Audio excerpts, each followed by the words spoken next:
حدیث سے صحیح ہے اور بخاری میں بھی ہے اور مسلم شریف میں بھی ہے. ایک شخص تھا، اللہ نے اسے بڑی مال دیا، بڑی دولت دی، اور اس کے بہت زیادہ بچے. بعض روایات میں آتا ہے 12 بچے، 12 بیٹے اللہ نے اس کو دیے. مال بڑا دیا، بڑی زندگی گزاری.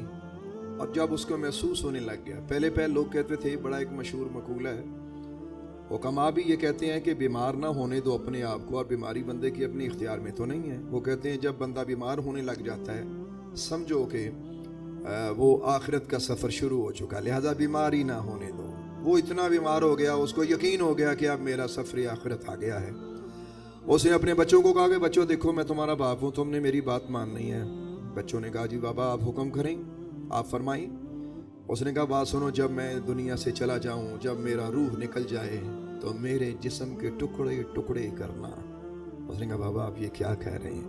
کون بچہ ہوگا جو اپنے باپ کی لاش کے میت کے ٹکڑے کرے؟ آپ یہ کیا فرما رہے ہیں؟ اور یہ حدیث سرکار دو عالم اپنے صحابہ سے بیان کر رہے ہیں. اللہ اکبر. میرے آقا نے فرمایا علیہ الصلوۃ والسلام، صحابہ اس شخص نے جب اپنے بچوں سے یہ کہا، اس نے کہا کہ میرے جسم کے ٹکڑے ٹکڑے کرنا اور ٹکڑوں کے بعد مجھے آگ لگا دینا، اور جب آگ لگ جائے، جب میں راکھ بن جاؤں تو میری راکھ کو مختلف سمندر کے پانیوں میں پھینکانا.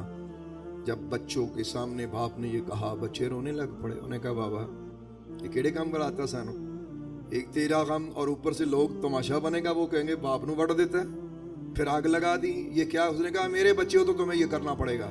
باپ کی نصیحت پر بچوں نے عمل کیا. فوت ہونے کے بعد جسم کے ٹکڑے کیے، ٹکڑوں کو آگ لگائی، راکھ بنی، راکھ کو مختلف پانیوں میں پھینکا. کتابوں میں آتا ہے 7 دریاؤں میں پھینکا، یا جتنے پانی اس وقت دستیاب تھے دور دور پھینکائے. اللہ اکبر، اللہ اکبر، اللہ اکبر. اب اسے کیا پتا تھا کہ جتنے بھی ٹکڑے ہو جائیں، جب اس نے ایک بار حکم دینا تو یہ سارے ٹکڑے کٹھے ہو کے بابا راوتے سامنے. حکم ہوا، ہاں بھائی. اللہ پاک نے آواز دی، رب نے اپنی قدرت سے فرمایا. بابا سامنے کھلوتا ہے، ہاں بھائی تو اس طرح کیوں کیتا ہے؟ ٹکڑے کروائے، آگ لوائی، سوا سٹائی، کیا چاہتا کیا تھا؟ تو نے ایسا کیوں کیا ہے؟ مجھ سے دوڑنا چاہتا تھا، تجھے پتا نہیں ہے مجھ سے دوڑ کوئی نہیں سکتا. کہاں جا سکتا تھا تو مجھ سے؟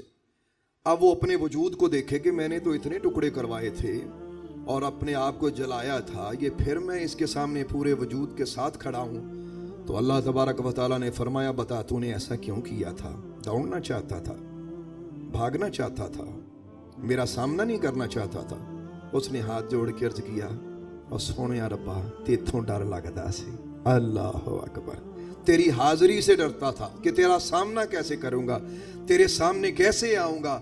اللہ پاک نے صرف اتنی بات سے فرمایا، تو فرمایا صرف میرا سامنا کے ڈر، حالانکہ جانتا خدا سب کچھ ہے پہلے ہی.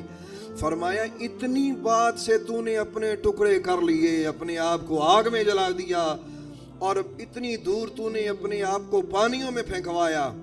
فرمایا فرشتوں لے جاؤ اس کو، جنت دکھاؤ، جس جنت میں یہ ٹھہرنا چاہتا ہے وہ جنت اس کے نام منتقل کر دو.